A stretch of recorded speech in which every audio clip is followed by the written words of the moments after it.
안녕하세요. 커피앤톡입니다. 오늘도 와주셔서 감사드리고요. 바로 사연 읽어보겠습니다.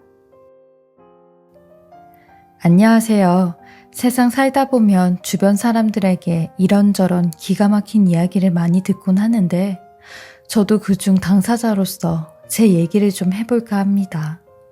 저는 올해 딱 61살 되었고요.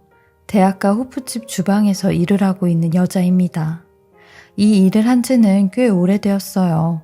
제 사정을 딱하게 생각해 주시는 사장님 부부 덕분에 오랫동안 주방 일을 할 수 있었죠. 제가 아주 어렵게 살았거든요. 처음부터 이렇게 어렵게 살진 않았었는데 남편과 결혼을 하고 점점 제 스스로가 망가지기 시작했어요. 그 당시 여자 고등학교까지 나와 부모님 말대로 일반 회사에 취직해 적당할 때 적당한 남자를 만나 결혼하려고 했는데 뭔 놈의 콩깍지가 씌었는지 아무것도 없는 남편을 만나게 되었죠. 제가 다녔던 회사가 종이를 만드는 회사였는데 저는 3층에서 일을 하는 사무직원이었고 남편은 1층에서 일을 하는 공장 직원이었어요. 매일 아침 사무실로 출근을 하려면 1층 공장을 거쳐 올라가야 하는데 그때마다 저한테 먼저 인사를 하며 가끔씩 삶은 달걀까지 주던 사람이었어요.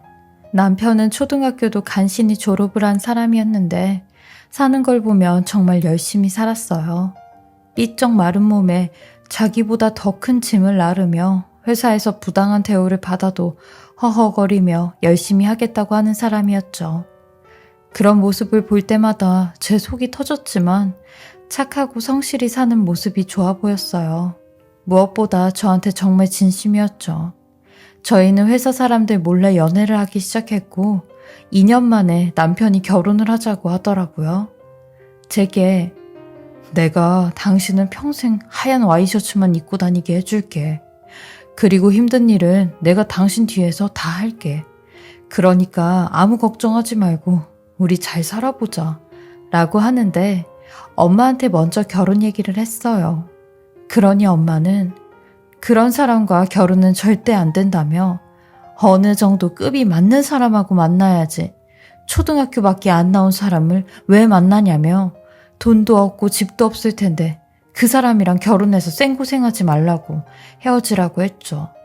그리고 아버지한테는 말도 꺼내지 말라고 하셨는데 저는 당찬 성격에 아버지와 정면 승부를 하게 되었고 결혼을 하겠다고 했어요. 내 나이도 내년이면 26이고 만나는 사람도 있으니까 결혼 허락해달라고 했죠. 아버지는 내가 너 그런 사람이랑 결혼시키려고 고등학교까지 보냈는지 아냐며 최소한 고등학교 졸업한 놈은 데리고 와야지 절대 안 된다고 세기를 박으셨어요. 그리곤 선자리 알아봤으니까 당장 선보고 결혼하라고 하셨죠. 그 말에 그날 밤 저는 남편과 함께 야반도주를 했어요. 저녁에 기차역에서 만나자는 말만 하고 못 만나와 서울로 가는 기차에 몸을 실었죠. 남편은 아는 육촌 형님이 서울에 계시다며 그 형님을 찾아가면 도와줄 거라고 했어요. 하지만 그 형님에게 가진 돈까지 다 뺏기게 되면서 사기를 당하고 말았어요. 그 형님이란 사람은 방을 얻어준다는 명목으로 저희가 가진 돈을 다 달라고 했고 일자리도 알아봐준다고 했어요. 그리고 일단은 지낼 곳이 없으니까 여관에서 지내고 있으라고 했죠. 여관비도 자기가 다 지불했다며 기회의 도시에 잘 왔다고 우리 한번 부자 돼보자고 했는데 이 말만 남긴 채 영영 사라지게 되었죠. 보름이 지나가는데도 나타나지 않았고 여관 주인은 저희를 재촉이기 시작했어요. 보름치 여관비를 내고 계속 살든가 아님 나가라고 했죠. 알고 보니 남편 사촌형이 지불했다던 여관비도 거짓말이었어요. 처음 본 사람에게 저희 돈을 맡긴 것도 잘못이었지만 어떻게 돈 한 푼도 남기지 않은 채 매정하게 사기를 칠 수 있는지 눈앞이 캄캄하더라고요. 남편은 제 앞에서 제대로 고개도 들지 못한 채 미안하다며 돈은 어떻게든 내가 다시 벌겠다고 용서해달라고 손이 발이 되게 싹싹 비는데 부모 가슴에 대못 받고 야반도주를 한 벌을 이렇게 받나 보다 싶어 고향에 내려갈 수도 없었어요. 저는 25살에 고아가 되었다고 생각을 했고 죽이 되든 밥이 되든 꼼짝없이 이 사람과 살아야 했어요. 다행히 남편은 이런 저와 살아보겠다며 그 다음날 바로 일자리를 알아봤고 솜 공장에 취직을 하게 되었어요. 근데 문제는 남편이 시골에서 왔다는 이유로 공장 사람들이 텃세를 엄청 심하게 부렸나 봐요. 틈만 나면 남편에게 엎드려 뻗쳐를 시켰대요. 그게 그 사람들의 놀이가 되었다고 하더라고요. 저는 남편의 시퍼레진 등을 보고 얼마나 울었는지 몰라요. 꼭 거기서 이런 대우까지 받으면서 일을 해야 되냐고 해도 어디 가서 다시 취직하기도 힘들고 그냥 조금만 참으면 된다는데 아까도 제가 말했듯이 남편 성격 자체가 모든 걸 다 참는 성격이에요. 본인한테 불리한 일이 있어도 다 참고 힘든 일이 있으면 아예 말을 하지 않는 성격이었죠. 저는 이런 남편을 위해 뭐라도 해야겠다 생각했고 무작정 행상을 하게 되었어요. 시골에서 살 때 아버지와 어머니가 밭농사를 한 호박이나 감자, 전구지 등을 언니와 함께 장터에 내다 판 적이 있었거든요. 그때도 제가 언니보다 장사를 더 잘해 그 장점을 살려 리어카 행상을 하기 시작했어요. 남편한테 리어카 한 대만 구해달라고 했고 배추와 물을 잔뜩 실어 아침 9시부터 골목이랑 시장을 돌며 배추를 사라고 외쳐댔어요. 처음에는 한 포기도 팔지 못했죠. 근데 나름 요령이 생기게 되며 차츰 돈이 벌리기 시작했어요. 여름에는 고구마와 옥수수를 쪄서 팔기도 했고 가을에는 배도 팔았어요. 시장 한켠에서 행상을 하다 어린 저를 만만히 본 시장 아주머니들에게 문매를 맞기도 하고 소금을 맞아보기도 했지만 장사는 하루도 안 빼먹고 다 나가서 했어요. 다들 절 보며 지독하다 했을 거예요.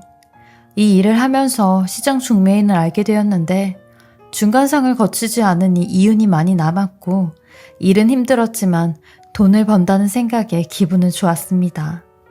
남편 또한 이런 절 보며 본인도 악착같이 공장에 다녔고 3년 만에 공장 사람들의 괴롭힘도 끝이 났죠. 그리고 여관 생활도 청산을 하고 반짜집을 구하게 되었어요. 마음이 편하다 보니 임신까지 하게 되었고요. 그전에도 2번이나 임신이 되긴 했는데 몸과 마음이 힘들다 보니 자연적으로 유산이 되었어요. 근데 이번에는 다행히 아이가 제 곁에 있어 주었죠. 10달을 내 뱃속에서 나와 한 몸이 되어 태어난 제 딸은 아주 건강했고 저희 부부도 아이가 태어나면서 어깨가 더 무거워졌어요. 딸이 태어남과 동시에 남편은 일반 사원에서 반장까지 되었고 반장이 되면서 월급도 더 많아졌어요. 이대로만 살면 부자로는 살지 못해도 배는 굶지 않고 살겠다 생각을 했죠. 그리고 아이는 딸 하나만 낳고 잘 키우자고 했어요. 없는 형편에 아이 한 명에게만 집중을 해서 키우고 싶었거든요. 딸을 낳고 키우다 보니 시골에 계신 부모님 생각도 정말 많이 났어요.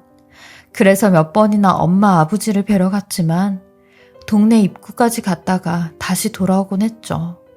차마 발이 안 떨어지더라고요. 딸이 어느 정도 크면 꼭 딸을 데리고 엄마 아버지를 뵈러 가리라 다짐을 했어요. 그렇게 아주 평화로운 날들이 계속되던 날이었어요. 저는 장사를 하다 딸이 학교에서 돌아오는 시간이 되어 헐레벌떡 집으로 갔어요. 아니 근데 저희 딸이 집에 들어가지 않은 채 그냥 멍하니 문 밖에서 서 있는 겁니다. 그래서 딸을 부르려던 찰나 갑자기 집 안에서 저희 남편의 울부짖는 소리가 들려오는 겁니다. 그리고 이내 남편이 맨발로 뛰어나와 비명 섞인 목소리로 웬 남자들을 붙잡기 시작하는데 저희 딸도 놀랐는지 들고 있던 신발 주머니까지 떨어뜨리며 지 아빠 옆에서 울기만 하는 겁니다.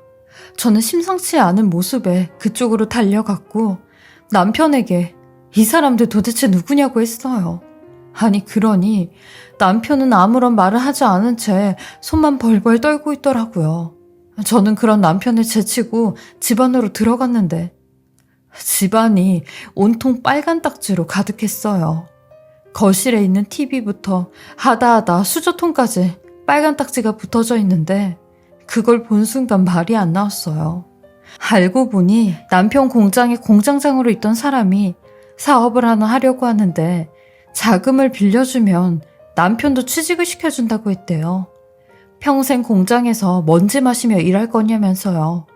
자네도 죽기 전엔 하얀 와이셔츠 입고 편하게 앉아서 하는 일도 해봐야 되지 않겠냐고 했대요. 그 말에 제가 생각이 났다는 겁니다. 결혼하기 전 평생 하얀 와이셔츠만 입고 일할 수 있게 해주겠다던 약속을 지금이라도 해주고 싶었다는 겁니다. 그래서 연대 보증을 좀 서달라고 하는 공장장의 말에 보증을 서주었고, 그 당시 보증 서주는 것도 일종의 관례 같은 거라 의뢰 서로가 서로의 보증을 잘 서주기도 했었죠. 근데 이 보증이 잘못되어 버린 거죠. 공장장이 한다던 사업은 일이 엎어지게 되면서 수포로 돌아갔고, 공장장이 돈을 갚지 못하니 연대 보증인인 저희 남편이 대신 돈을 갚아야 됐어요. 근데 저희 집 형편에 그 큰 돈을 어떻게 갚겠나요? 있는 돈 없는 돈 다 끌어다 갚아도 그 돈의 10%도 갚지 못할 텐데 말이죠. 그리고 저한테 이리저리 숨기다 결국 돈을 갚지 못한 남편에게 법원 압류가 들어온 거죠. 그리고 그 덩치 큰 남자 둘이 저희 부부에게 젖딱지 떼어내는 순간 바로 경찰서 행위라고 하는데, 저희 가족은 그날 이후로 매일 지옥과도 같은 삶을 살았어요. 30살이 넘은 제 딸도 아직까지 그때를 잊지 못한다고 하죠. 자기가 태어나서 처음으로 겪은 충격적인 일이었다면서요. 딸에게 이 말을 들을 때마다 가슴이 조여와요. 너무 미안해서요. 인생이 이제야 조금 풀리나 싶었는데 남편 때문에 또 이런 일이 생기게 되니 남편이 너무 원망스러웠어요. 한편으로는 제가 벌을 받는다고 생각했어요. 부모님 가슴에 대못 받고 하지 말라고 했던 결혼을 이렇게 하니까 탈이 나는구나 싶었죠. 그때는 남편 얼굴 쳐다보기도 싫었고 남편과 대화하는 것도 너무 싫었어요. 남편은 하루가 멀다 하고 그 공장장을 잡으러 이곳저곳으로 돌아다녔는데 저는 신경도 쓰지 않았죠. 그러던 어느 날 장사를 하고 왔는데 어김없이 남편은 없고 식탁 위에 웬 편지가 한 통 덩그러니 놓여져 있는 겁니다. 남편이 제게 쓴 편지였는데 대충 내용은 이러했어요. 내가 사라지면 끝나는 일이니 내가 조용히 사라진다고요. 나를 찾지도 말고 내 앞으로 있는 빚 또한 내가 알아서 하겠다고. 그러니 잘 있으라고. 그런 편지를 보는데 이렇게 무책임하게 떠난 남편이 더 원망스러웠어요. 차라리 어떻게든 이겨내보자, 견뎌내보자 하는 말을 듣고 싶었는데 흔적도 없이 사라진 거죠. 남편 없이 딸을 혼자 키운 그 세월은 말도 못해요. 하던 행성일도 돈벌이가 안 돼 식당으로 취직을 하였고 이것저것 안 해본 일이 없어 지금까지 살았네요. 남편은 20년 넘도록 단 한 번도 저희 앞에 나타나지 않았고 죽었는지 살았는지도 모를 정도로 깜깜무소식이었죠. 저는 이런 남편을 평생 증오하며 살았어요. 그리고 가족이라곤 하나 남은 제 딸만 바라보며 살았죠. 근데 이런 딸도 결혼을 하겠다며 저한테 남자친구를 데리고 오더라고요. 사실 제가 살아온 인생이 평생 남편한테 대이면서 살았기에 딸이 결혼하는 게 무척 걱정이 됐어요. 하지만 저의 걱정과는 다르게 딸의 남자친구는 구급 공무원이었고 집안도 아주 반듯한 공무원 집안이었죠. 저는 딸의 선택에 결혼을 허락해 주었고 절대 엄마처럼은 살지 말라고 신신당부까지 해주었네요. 그리고 딸 시집 보내면서 시댁에 기죽지 말라고 제가 해줄 수 있는 건 다 해주려고 했어요. 부모들이 그렇듯이 괜히 내 딸이 상대적으로 부족해 보이는 건 싫었거든요. 가뜩이나 애비 없이 자란 딸에게 결혼할 때마저 애비 없어서 저렇다는 말은 듣게 하기 싫었습니다. 그래서 돈이 필요했어요. 제가 하는 일로는 돈이 터무니없이 모자랐기에 낮에도 할 수 있는 일을 구해야겠다 생각했어요. 그러던 중 제가 일하는 호프집 근처에 5층짜리 새 건물이 들어서는 걸 보곤 건물 청소 일을 해야겠다는 생각을 했어요. 몸은 엄청 힘들겠지만 저희 딸을 위해서라면 이 정도는 거뜬히 할 수 있었죠.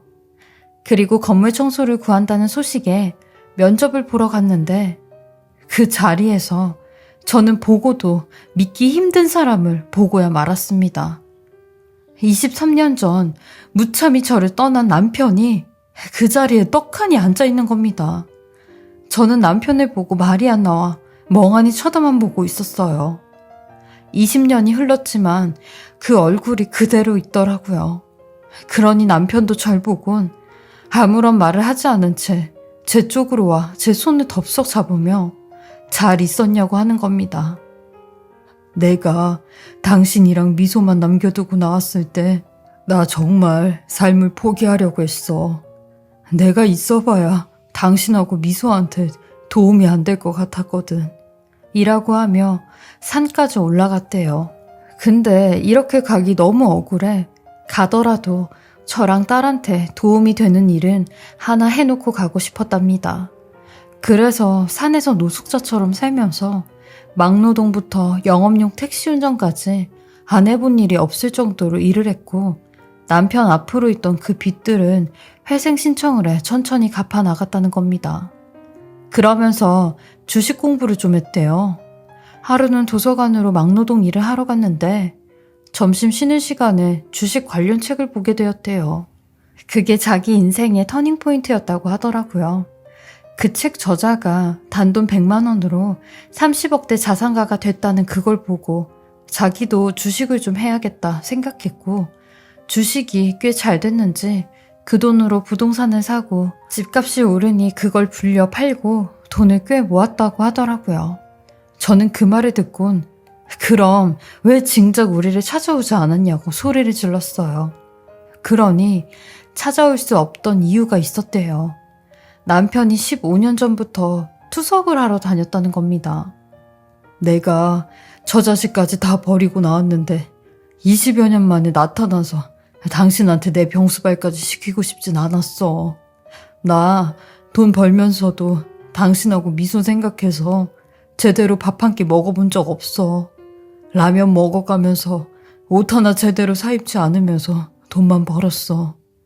당신하고 우리 미소한테 정말 큰 도움 주려고. 이제 당신도 이런 힘든 일 하지 마. 내가 결혼하기 전에 항상 당신한테 호강시켜준다고 했었는데 나이 60이 다 돼서 호강시켜주게 됐네. 이 건물도 당신하고 우리 미소한테 주는 내 마지막 선물이야. 라고 하는데 그 말에 저도 모르게 눈물이 터져 나왔어요. 남편을 다시 만나게 되면 원망만 가득할 줄 알았는데 왜 이렇게 눈물이 나고 슬프던지 저는 이런 남편에게 당신 딸 미소 좀 있으면 결혼해. 그러니까 결혼식 때 당신이 우리 미소 외롭지 않게 손잡아줘. 그리고 나도 외롭지 않게 내 옆에 앉아서 혼주 노릇해줘. 라고 했어요. 그러니 남편은 두 손을 꼭 잡으며 고맙다고 연신 고개를 숙이더라고요. 저는 남편을 데리고 딸을 보러 가자고 했고 딸에게 대충 이야기를 해두었어요. 통화할 때 딸은 내가 왜 그 사람 만나야 되냐며, 그 사람 우리 버린 사람 아니냐고 목소리에 화가 잔뜩 나 있었지만 막상 지 아빠를 보니 딸도 하염없이 눈물을 흘리더라고요. 그리고 먼저 지 아빠한테 자기 결혼식에 와달라고 했어요. 나도 이제서야 남들한테 나도 아빠 있다고 얘기할 수 있다며 어린 아이처럼 마냥 환하게 웃고 있는데 20년 넘게 남편을 제일 그리웠던 사람이 저보다 딸이었겠다라는 생각에 가슴이 많이 아팠어요. 그리고 작년 6월 저희 딸은 지 아빠 손을 잡고 식장에 들어갔어요. 그 모습이 얼마나 뿌듯한지 매번 하늘이 저를 버렸다고 생각했는데 이번만큼은 저를 도와주는 것 같았죠. 그리고 나서 저는 남편한테 다시 합치자고 했어요. 부부된 도리로서 당신 보살펴 주겠다고 했죠. 저는 남편과 함께 남편이 사는 곳에 가봤는데 아니 그렇게 돈을 많이 벌어놨으면서도 컨테이너 같은 곳에서 살았더라고요. 그리고 컵라면, 음료수가 쌓여져 있었고요. 저희 모녀를 두고 왔던 죄책감에 자기 스스로를 감옥에 가둬놓고 평생 벌을 받는 심정으로 살았다고 하는데 아직까지 이렇게 살아있어줘서 고맙다고 했어요. 이제부터라도 두 다리 뻗고 사람답게 살라고 했죠. 지금은 남편과 다시 산 지 1년이 조금 넘었는데요. 병원에선 남편 건강이 전보다 훨씬 좋아졌다고 했어요. 남편이 투석 때문에 여행도 못 다니고 어디 멀리 나가지도 못하지만 저랑 제 딸 얼굴을 보는 게 제일 행복하다고 하더라고요. 그리고 40년 넘게 일한 저한테도 이제는 그만 쉬고 남은 여생 마음 편하게 지내라고 했어요. 이 말을 제일 해주고 싶었대요. 저나 남편이나 허튼 짓 안 하고 각자 열심히 산 보람이 있는 것 같았어요.